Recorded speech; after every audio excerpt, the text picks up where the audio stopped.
welcome back to Franklin Covey's weekly podcast on leadership with Scott Miller. That's me. I'm your host and interviewer each week. We are now well into our fifth year, 250 episodes aired with another 50 in the can. Looking forward to in the near future starting to release multiple episodes a week because our viewership, our listenership, and our guest interest has grown so exponential thanks to all of you that have stuck with us for 5 years. You may also know that after 25 years in the Franklin Covey Company, I started writing books about this very podcast. There were so many interesting insights shared from some of the world's greatest thought leaders, business titans, best-selling authors, generals. Today's guest included that with HarperCollins, I released Master Mentors Volume 1 and Master Mentors Volume 2, now available both in print and digital, audio and video books through Lit Video Books, where each year I release a new volume with the permission of 30 guests that I feature in the book, where I highlight a specific, singular, transformational insight and bring it alive in the book as an ode to the guest on the show in the hopes to turn our spotlight onto 30 new people each year. 2 down, 8 to go. The third volume releases in the fall of 2023. Hope you'll pick up a copy of Master Mentors. Who knows, maybe today's guest might even agree to be in Volume 4. You know, I'm a bit fanboying over today's guest. We have interviewed some of the biggest celebrities and people around in the world. And about 3 months ago, one of our guests mentioned her book. I had not heard of it, went out and bought it immediately and almost mandated that the team here book her. Her team was a little bit hard to get a hold of because there's a time change. I'm in Utah, she's in Australia, but after some cajoling and her listening to the podcast and realizing we're somewhat legit, she agreed to come on today. Her name is Bronnie Ware. She's Australian by birth. Her book is The Top 5 Regrets of the Dying, a life transformed by the dearly departing. Bronnie Ware, welcome to On Leadership. Thank you, an absolute pleasure. It's an honor to have you here. This book that you've wrote is not only an international best-selling book, it is a gift. It is a masterpiece. It's breathtaking, no pun intended, because I've learned so much about you from reading this book. I've bought countless copies of this book. I take it with me everywhere I keynote now. I've authored a series of books myself, and whenever I keynote, including just this morning in Wisconsin, I bring the book and I open now every keynote reading a couple of passages from your book. I always give one out to the audience, so you're welcome to send that royalty check my way. I think your book has touched me at a very unique time in my life. Okay. At the time of this taping, my father, in his 80s, passed away about 6 months ago. My wife's father, in her 80s, passed away about 4 months ago. It's really the only death that my wife and I have experienced closely in our lives, fortunately yet. Both of our fathers passed fairly peacefully, have yet to have a funeral. They were both cremated, and because of the pandemic and just issues, we've yet to kind of put closure on that. In the last 5 weeks, I have lost 3 male friends between the ages of 47 and 51, all to a heart issue. Boom, just dropped. Heart attack twice, one was a stroke. 3 male friends in their early 50s, late 40s. I have 2 other people in my life, oddly all men. One has stage 4 colon cancer, another has stage 3 or 4 pancreatic cancer. I have another friend that has a life-threatening brain tumor. I don't know why. Right now, your book has spoken to me at the right time. You know, things happen for a reason. And so I've been reading your book the last couple of days, absorbing it. I've posted on social media every couple of days how valuable the book is. I want to stop there. I'd like for you to then maybe tell your story of how you came to write the book. In the U.S., we know what you specialize in as hospice. We often refer to it as a hospice nurse. You're not a nurse by education. You're maybe a nurse by bedside manner. But would you maybe reorient your journey? Because you had a corporate career. You've lived all around the world and you've done all kinds of jobs. Your passion became helping people live a life without regret. We'll talk about that, and we'll talk about the 5 regrets of the dying. Take a few minutes and introduce yourself to our listeners and viewers worldwide. Well, thank you, Scott. I didn't expect to write the book. I didn't even expect to go into palliative care. I just knew that I couldn't keep going in banking. I'd been a bank manager and went up the corporate ladder quite fast as a young person. But I was also trying to get going as a singer-songwriter. And through that process, I ended up leaving palliative care after 8 years of being with dying people. And I set up a songwriting program in a women's jail. And a music magazine, a local folk magazine, asked me to write an article about it. So I did, and about my experience of teaching in the jail. And when I wrote that article, I thought, why aren't I writing more? I love writing. I always had pen friends overseas as a kid, and I kept a journal, that sort of thing. And all through my years with the dying people, I had kept a journal because they were often asleep or we'd have huge conversations. And I was going through my own transformation. So I had a lot of time to write and never imagining that that material would one day become a book. So when I decided to start a blog, this is in 2009, I didn't know what to write. I even Googled good blog topics and couldn't come up with any that felt authentic. And then I just got really clear guidance, write what you know. And I thought, okay, well, I've been looking after dying people for 8 years and their regrets have completely changed my life. So I'll write about their regrets. And so I wrote an article about that, and then I kept writing other articles. And then I think it was about 6 months after that article went out, it went viral. And so from that, I was offered a deal with an agent to write a book. And I think everyone has a book in them. And so I said to her, I can only write about it if I write it as a memoir, because people aren't going to relate to it just with dying people. They need to see the challenges there are to actually live a life free of regret and be relatable to the changes that they can make. And so she tried to get it published, and after 25 rejections, I was released from that contract, and then I released it myself.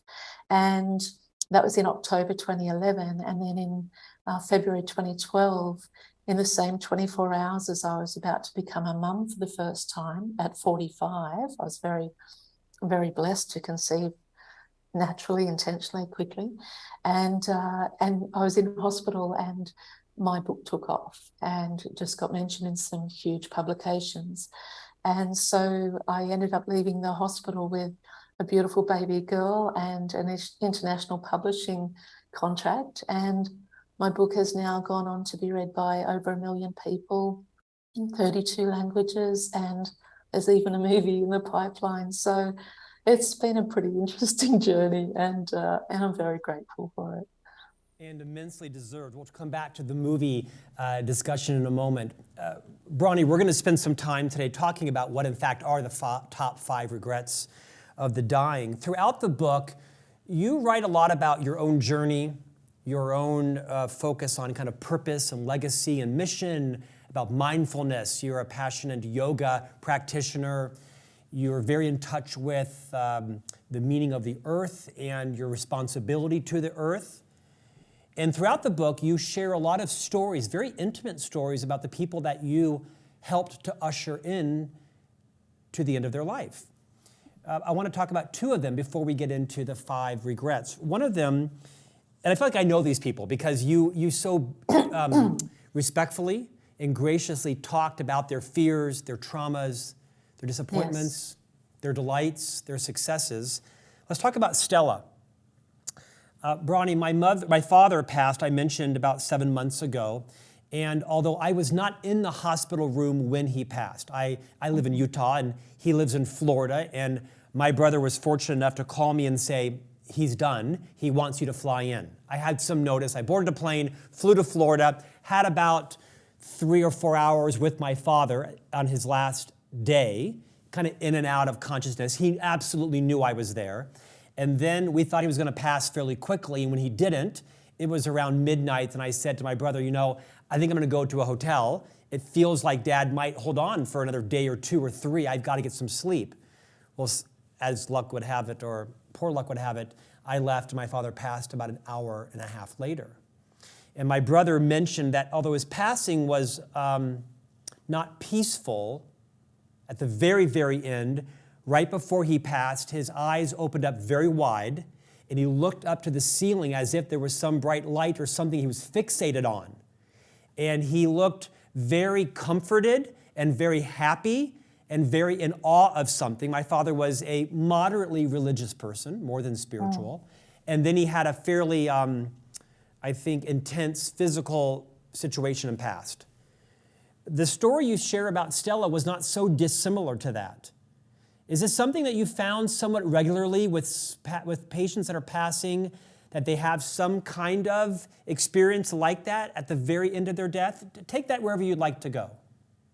I don't think it was that common, but it happened certainly more than once. I don't like to put percentages on death, but in my experience in the 8 years, probably 10-15% of people actually had that feeling of recognition or that look of recognition on their face. But it happened often enough for me to completely dissolve my own fear around death, because Stella had been in a coma for a few days, and she'd grown quite frustrated prior to that because she'd been a meditator and a yoga teacher, and she was like, this is so frustrating. I can't meditate, and I can't die, and she was a very evolved soul on an earthly level. But anyway, she'd been in a coma for a couple of days, and what often happens if you're dying slowly like that is the extremities, like your hands and your feet, become cold. The circulation the organs aren't pumping enough to keep the circulation going, and so her hands and feet were really cold, which was a sign that she was getting very close to the end. And then just before she died, she came out of a coma. Her son was beside her holding one hand. Her husband was holding the other. I was actually holding one of her feet. I just sort of felt that need to be touching her. We'd grown quite close in the weeks leading up to this. And there was also her cat, Yogi, which was interesting. Cats almost always leave the room. They don't want to be around. So Yogi was there right up until when Stella went into a coma. And then Yogi was out on the veranda, wouldn't have a bar of it. And so then Stella had been asleep in a coma, and she just opened her eyes and looked up to sort of a corner point in the room where the wall and the roof join, and just opened her eyes and went, oh. And it was just the most incredible, uninhibited joy, but it was also a look of recognition. And one of her friends had died a couple of weeks earlier, and her family had decided not to tell her that. And so I always wondered whether that was who she saw, or whether it was family, her parents or siblings or whatever. But there was absolutely no doubt in my mind or in her look that it was a look of recognition, and she was overwhelmingly joyful to see whoever she was seeing. And then after that moment, her eyes just rolled back in her head, and she sort of just went, just like that, just for a few seconds. And then she closed her eyes and died. And she was only one of my earliest patients, so I didn't quite know if she died. And as you mentioned, I wasn't actually trained as a nurse. I was a caregiver. And so it was a bit of a stressful time, because her husband and her son are saying, is she gone? Is she gone? And she looked on to me, and I'm trying to feel her pulse, but my heart was just boom, boom, boom. And then I just had a really calm feeling from her came over me, and I just said, yes, she's gone. Bronnie, thank you. Although I was not present at the moment of my father's passing, there's remarkable similarities to how my brother recapped it to me. I don't think he told me the entire story, because I think he felt like I was going to be upset by it, but I took great comfort in how you shared that story. Let's talk about Grace. Grace had a bit of a different story. Unlike Stella, Grace had some very serious frustrations about a life not fulfilled. Her husband had been a quite domineering, even negative force in their marriage and their family. He had been entered into a care facility shortly before that, and now her getting ready to kind of live her crescendo of life, she all of a sudden realizes she has a terminal illness, quite a high and a low, rather closely together, and had enormous frustration about a life not lived. and felt very angry and frustrated. We're going to get into this 5 regrets in just a moment. Share Sure. what the insight was about Grace's life and what maybe all of us should take from it, whether we identify with the husband or we identify with Grace as the wife.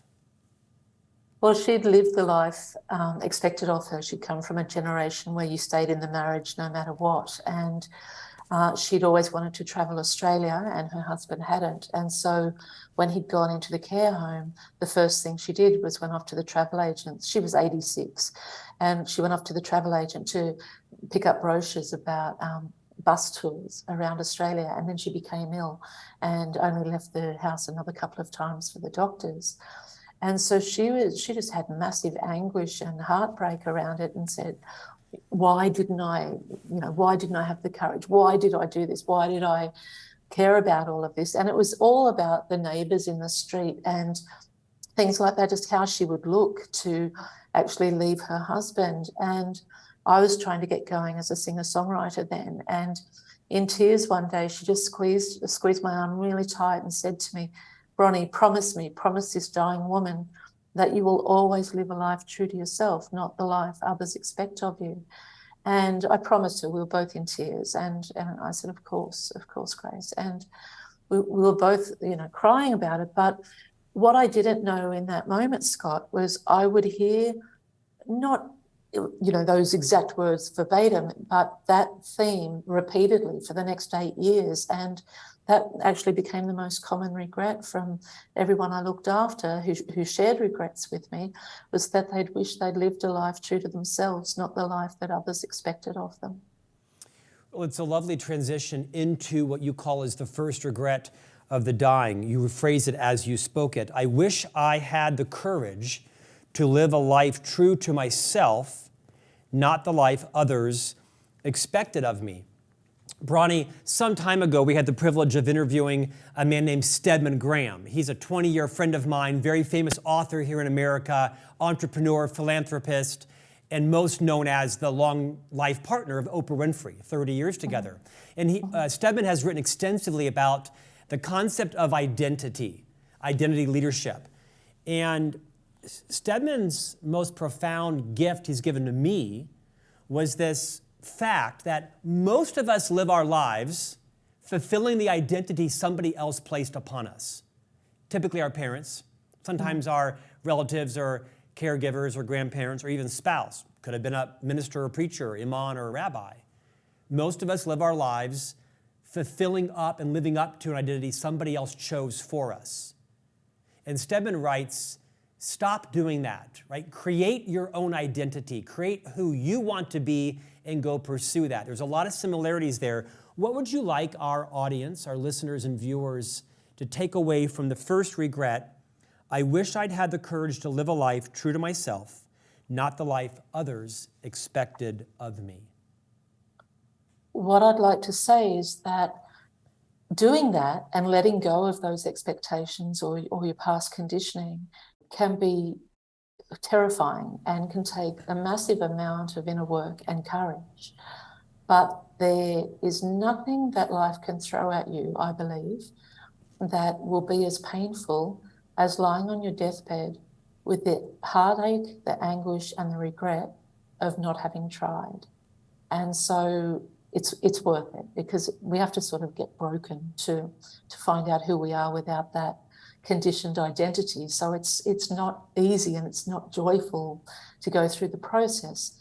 But the freedom that waits on the other side when you've realized, okay, I'm not willing to have regrets, I'm not willing to live this life any longer, whether those people actually put those expectations on you lovingly or through their own brokenness, it's still one of our big lessons in life, to actually let go of that and shatter that old identity so that the core of who we are can actually step forward and take us forward.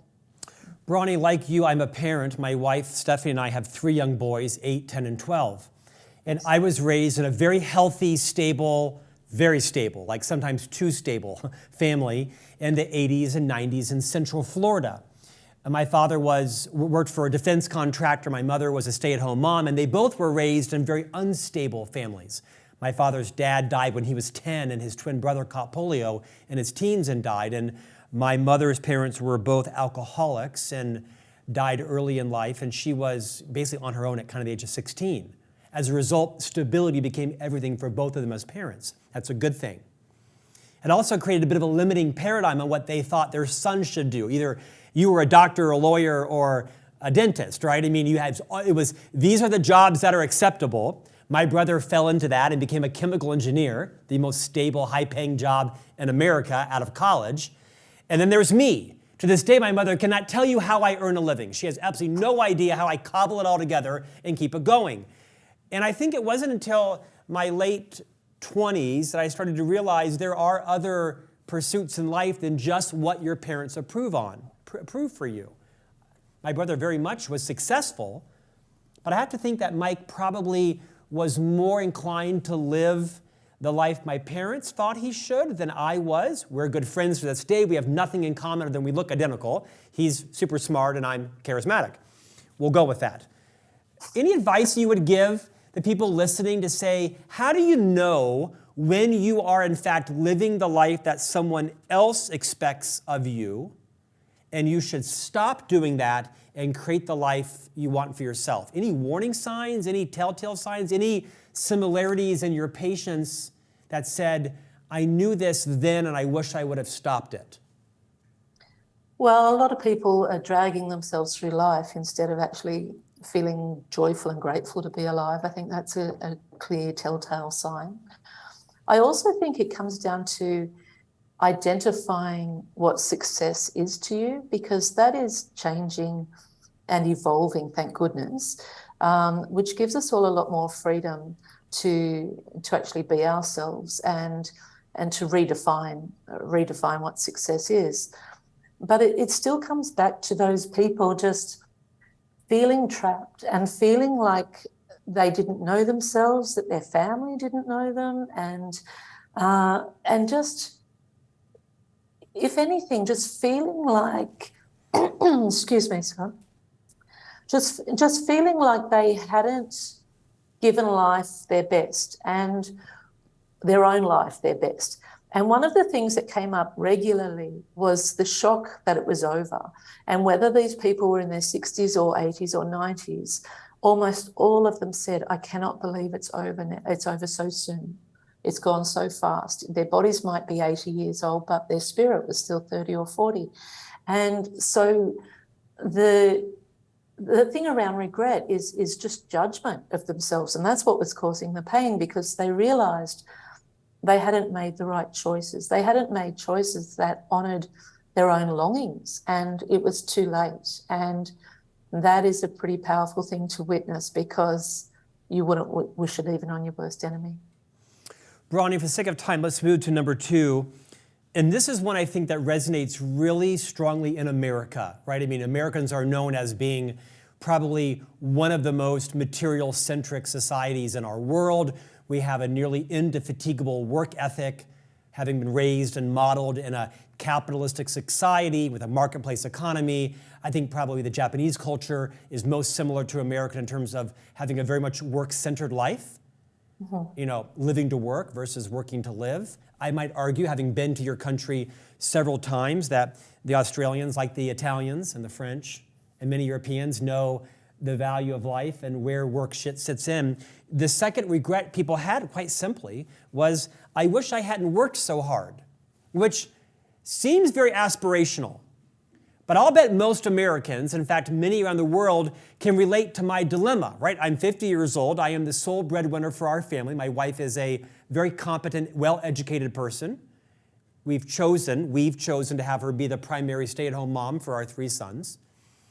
Therefore, we have to build, school tuitions and college funds and braces and medical insurance and home insurance and car insurance and disability insurance and life insurance and tutoring and tennis lessons and basketball lessons and on and on and on and on and on and on and on. I mean, the Excel lines on our budget every month, there are 54 lines on our Excel budget, 54 lines. And some of them are tutoring, right? Some of them are braces. Some of them are, you got to get your hair cut.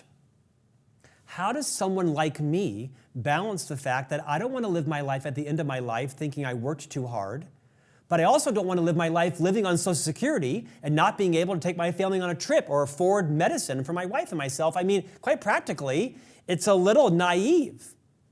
But I believe you when you say people regretted it. How do I make sure my life doesn't, at the end, come about I worked too hard? Well, I think it's about asking yourself, are you working because you love it and your greatest joy is supporting your family like that? Or how much of it is fear-driven? So you wouldn't certainly be alone, Scott, in having that list on your Excel spreadsheet. There'd be plenty of families that have even longer lists. But do your children want every single thing there, or would they prefer a little bit more of your time? And one of the things I really witnessed, the pain around this regret, was that the patient who first said it to me, sorry, I'm not sure if it's just flashing a little bit here. I'm hoping it's okay for you.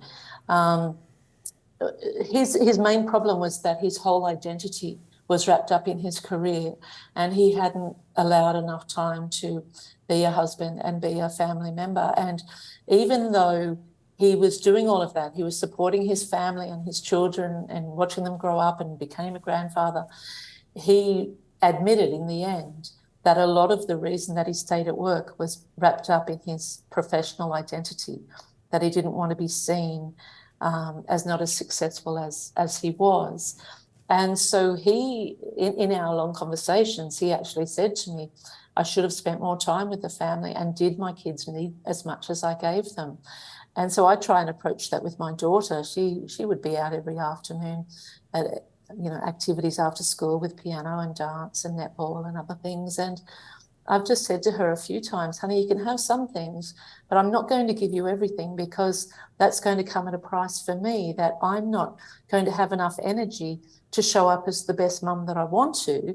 And even though you might get cross at me if you miss out on one or two things an afternoon, you still actually have a very fortunate life. And I want to actually be here and spend time with you through that.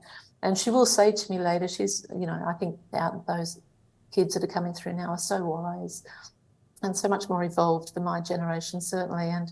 And she'll always say later, Mum, I'm really glad that you stopped me from doing that, because it would have been too much or whatever. So I think we just need to really get clear about what success means to us. And do our children need every single thing that we give them over giving them more of our time and a simpler lifestyle? And it is a cultural thing, especially I see that in America. I've got friends in Japan as well that are working ridiculous amounts of hours. And it is certainly a part of the culture, but some of it is also driven by fear, because we're scared of not having enough money, of running out of or changing the lifestyle that we've become accustomed to. We're scared how it will look in society, whether you want to admit it to yourself or not. Like, most people have to do a lot of work to get to the point of not caring what other people think. And I think that the best way to do that is actually face the fact that you're going to die and that your time is limited. And once you truly, truly look that in the face, then you make your choices with a lot more courage and consciousness, in a way that actually honours your heart on the deepest levels, not just on the instinctual sort of levels where you're the provider, but your kids will also benefit from more time with you. Yeah. Bronnie, unlike other interviews, I will be going back, listening and absorbing this one, because as the interviewer, I can't always take it in as I like, right? I'm thinking about the next questions and our time, but you shared several profound insights in that answer. It makes me think about your discussion with Grace. You write in the book, as you're talking with Grace, the woman who was passing, that was having major regrets over how she was so angry that she'd lived as a victim to her husband and had done things his way and not her way, and she felt a balance of anger and regret. You and she had this conversation where you discussed that the only way to experience love is to accept people for who they are and have no expectations of them. While it may be much easier said than done, it was the most loving approach possible. I mean, this is a very, very sharp statement. The only way to experience love is to accept people for who they are and have no expectations of them. Riff on that for a moment. I think a lot of the expectations of them, again, come down to how we are going to look in the eyes of others, because we're worried that our children will be mocked if they're a little bit different, or will be seen as a bad parent, or will be seen as careless if we don't stay in a career that we've worked in for 20 or 30 years. And so again, that comes down to the opinions of others. And so if we could truly accept people, and it is easier said than done, but I certainly try it all the time with my daughter, and I mess up all the time, and own it and apologise, and then give her that freedom to go off again as whoever she is. But if we allow each other to do that, we're also allowing ourselves to do that. And there's incredible freedom to go through life without explanation to others, without the need to be understood, just knowing that what we're doing makes us happy. What we're doing is what our heart wants us to do, so we understand it. But we cannot always articulate it in a way that others can understand it. So again, it's about using death as a tool for living and realising I'm on limited time here. I either get on with being who I am, and I get on with allowing my loved ones and my friends and my children to be who they are, or at some point in life, I'm going to have to deal with my own forgiveness for not allowing that to unfold when it was in my mind, and when I had conscious around it earlier on in life. Beautifully said. The 5 regrets of the dying. Number 1, I wish I had the courage to live a life true to myself, not the life others expected of me. Number 2, I wish I hadn't worked so hard. Number 3, regret number 3, I wish I'd had the courage to express my feelings. Talk about that.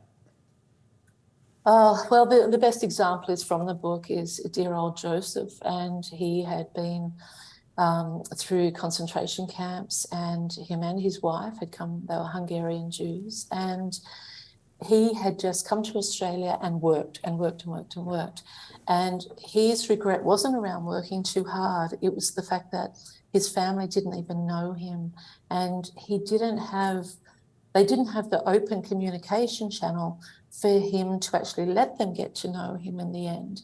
And so he was wishing that he had been more emotional and had been more vulnerable with his family. But there were also angles where, so there were 2 angles with that regret, in that people wishing that they had allowed their deepest love to be expressed, so their family knew how much they were loved and appreciated. But there were also regrets around that where people had said they wished that they'd expressed their feelings in their own defence and in their own, as acts of kindness towards themselves, by sticking up for themselves and actually speaking out against people who were bringing them down and knocking them down all the time.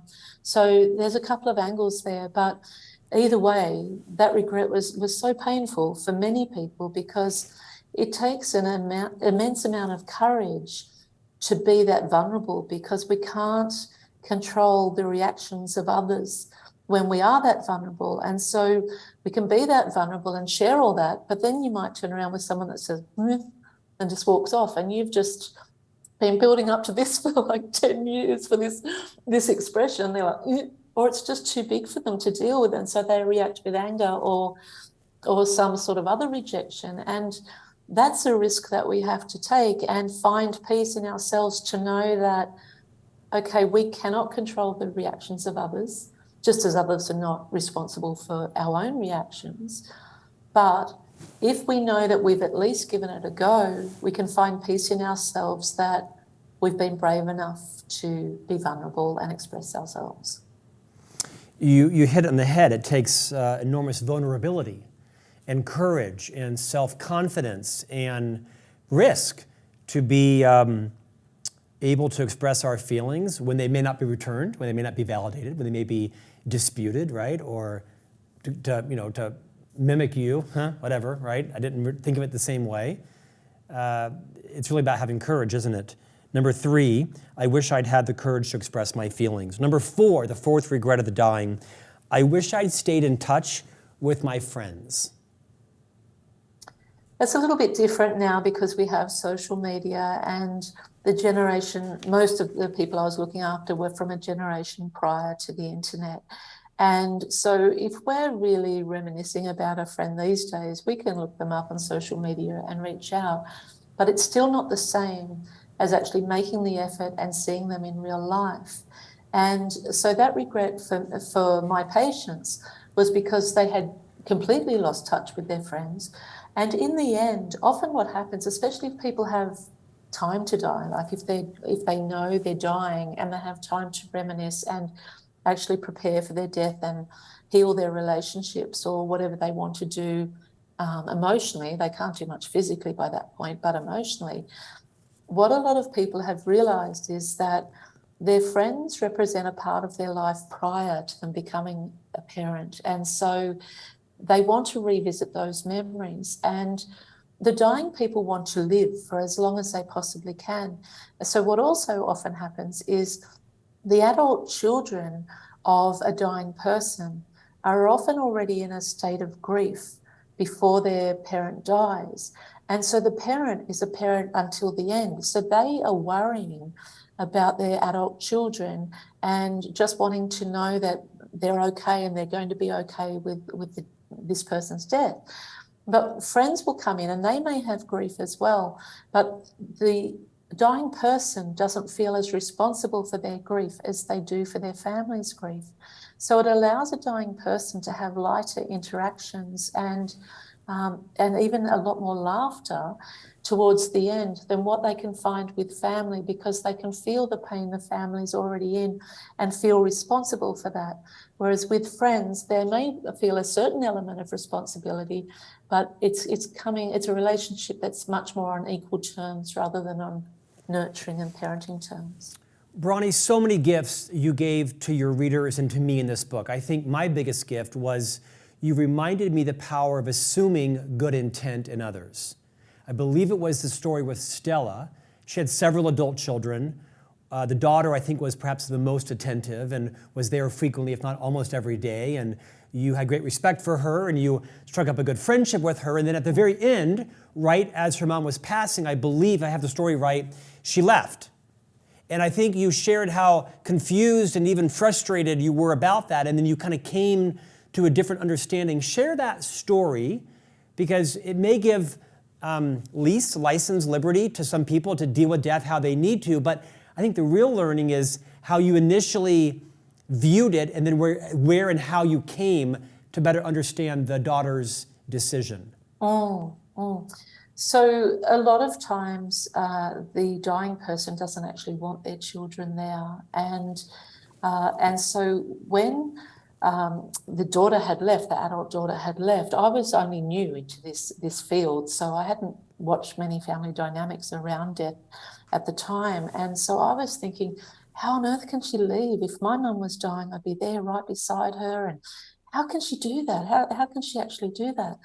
But I came to understand later, because I ended up having an ongoing relationship with her, with the daughter, was that she knew her mother well enough that she actually left for her mother, not for herself, because her mother didn't want her there. And that was often the case. There were a couple of common things that happened around dying. Most people wanted a window or door open, which I don't know if I even spoke about that in the book. You but did. Most you of wrote them, about it. Yes. You did. Yeah. And the other thing is that not all of them wanted their adult children there or their relatives there, because they just wanted to be able to leave in peace and not be worried about the child's reaction, and also not be, and child, I say as an adult child or grandchildren, but they also didn't want that to be the last memory of the dying person. They wanted them to remember their last conversation or some other memories during those last couple of months. And so it wasn't always how it looked. Yeah. In many ways, Bronnie, your book is also a book on how to die. I've learned a lot about kind of, okay, so I don't want to do that. but I might want to do that, and this seems comforting. So in many ways, and I'm not facing my mortality, hopefully. Who knows? I'm like a magnet for death right now, I feel like, in my world. I mean that respectfully, not disrespectfully. Yes. But it's helped me think about how I would like to live the rest of my life, but also how I would like to manage my dying experience if I'm so privileged to do so. In many ways, the book also made me realize what a gift it is to know that you are dying, as opposed to dying in some tragic accident where you have no chance to unwind or think or contemplate. The book is a masterpiece. You mentioned earlier, before we finish with number 5, that animals often leave the rooms. I think you said cats. Tell us, I know that's a little bit lighthearted and not as important. Talk about what you learned from your experience with animals. The dogs were often still around almost to the end, and you could sort of feel their grief a lot. And cats are just so much more impersonal, and cats have cat attitude and they're independent. And yeah, it just became a repeated thing to witness. And I actually came to warn some of my cat owner patients and said, don't take offense once your cat starts leaving the room, and because that can happen. And it did. Cats just didn't want to be around death whatsoever. But having said that, which is but one more reason not to have a cat, right? Dog guy right here, but please keep going. I have 2 dogs. One story that's not in the book is that my sister had a cat and a dog, and she's like Dr. Dolittle. She's got loads. And when her dog died, the cat, who was a cat with attitude and independent, the cat went and sat on the dog's grave for 3 days and didn't move. So, it's given me a new respect for cats. No, that cat was just claiming triumph over the home. That cat wasn't depressed, whatever. Okay, regret, some levity in a heavy topic. Regret number 5, I wish I had let myself be happier. It's people realizing that happiness is a choice, and it's not about denying the sad times and the hard times. It was them realizing that they still had a choice in how long they stayed in that. And so if they were going through a hard time, they could still focus on a bird singing, or they could still focus on something to be grateful for. And in those moments where mindfulness was brought to it, it was a choice towards happiness. And so, like I say, Scott, it's not denying the hard times, because the dark and light is a part of life. It's how we get to know ourselves. It's how we grow, and it's certainly how we get to know our strengths. But it's a choice in that when we're given those hard lessons, we can either stay in that victim mode and feel sorry for ourselves forever, or we can see that those things are quite likely happening for us, not to us, and then realize, okay, I'm not going to focus on the worst of this. I'm going to focus on what I can get from this and what I can learn from this. And so it's just about choosing in each moment to be as mindful as possible, and to see if there's something, even just one thought, that can pull you a little bit more towards happiness or out of the darkness. And every time you do that, it becomes a habit. It's like a muscle, and you develop it, and it becomes more easy. It becomes easier to be more mindful. And so happiness is the choice in the sense that we can actually steer our thoughts where we want, and not deny those hard times, but also not let them hold us down forever, to actually try and find the gifts in them instead. Bronnie, I was delighted to see that my friend and guest on this podcast, Marie Forleo, endorsed your book, at least on the American copy. But I was especially delighted to read the endorsement from The Guardian. They said, Ware writes of the phenomenal clarity of vision that people gain at the end of their lives, and how we might learn from their wisdom. That is the exact value I've taken away from your book. Let's end with talking about something a little more lighthearted and exciting. The movie. Tell us about what's going on with the movie. It's been a long process. It's a bit tricky to put a movie together that has so many dying people and stay true to the message, because the message is really what's important. And so it's taken quite a long time for the writers to get the script to a point where the message isn't lost. And but it's in a fabulous place now. It's been fictionalized somewhat to make it work for film. Sure. But that's what has to happen. But it still has 5 of the patients in there, and it's up to the point of casting, and I don't know who's going to play who yet. And the producers have told me that they'll just let me know when it's all in place, because really it's their project and they know I have to live with it and that I have to like it, because then I'll be able to promote it well for them. But yeah, it's a bit of a funny journey. It's a bit surreal, I guess, to have a movie made about a part of your life, but it's also an honor because the messages in the book are very important, and so it means it will reach an audience that may not be inclined to read the book or listen to the audio book. They'll benefit from the film instead. So yeah, there's going to be a lot of great music in it, which makes me so happy. And yeah, it's coming along so well, and the team working on it are bringing incredible integrity to the message, and so I'll be able to support it completely because it's going to be a beautiful and powerful film. So, well, I heard there was a big debate whether it was going to be Cindy Crawford or Nicole Kidman playing you, so that's what's been part of the process, is figuring out which glamorous superstar is going to be you. Well, that's right. I mean, they're just trying to find a twin for me, aren't they? Yeah, so I know. It's okay. Like it's okay. They will attempt to do you justice.